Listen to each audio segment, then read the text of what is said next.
તો બોટાદમાં ગઢડા માર્કેટિંગ યાર્ડના કાંટામાં છેતરપિંડી થયાના ખેડૂતોએ આક્ષેપ કર્યા હતા। ખેડૂતો કપાસ વેચવા માટે ગઢડા યાર્ડમાં આવી કાંટો કરાવતા અને ખેડૂતોને વજનમાં ઘટ જોવા મળી।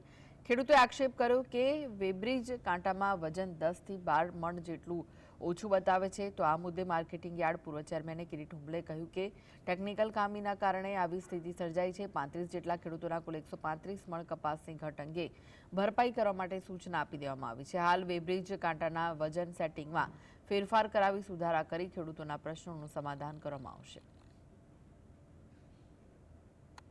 કે કાંટામાં કંઈક ટેકનિકલ ખામીના હિસાબે 135 કિલોની ઘટ આવે છે, તો તાત્કાલિક કાંટાવાળાને બોલાવી અને મણિકા લઈ અને મેકિંગ બધું એનું પાછું ફરીને ખામી હતી દૂર કરી અને 35 જેવા ખેડૂતોને આ 135 કિલોની જે ઘટ આવી છે એને બધાને હવે વેપારીનો કપાસ જોખી અને જે પોતાના વજનમાં જેટલી ઘટ છે એ બધી પૂર્ણ કરી દેવામાં આવશે અને ખેડૂતનો આ જે પ્રશ્ન હતો એનું નિરાકરણ લાવી દેવામાં આવેલ છે।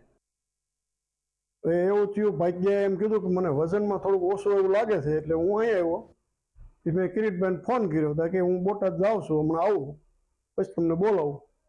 એટલે અહીંયા લગભગ 35થી આસપાસ ખેડૂતોને આ રીતે કંઈક ટેકનિકલ ખામીના કારણે વજન ઘટતું હતું। હવે ચેક કરતા 155 કિલો આસપાસનો ફરક છે, તો એનું નિવારણ આવી જાય।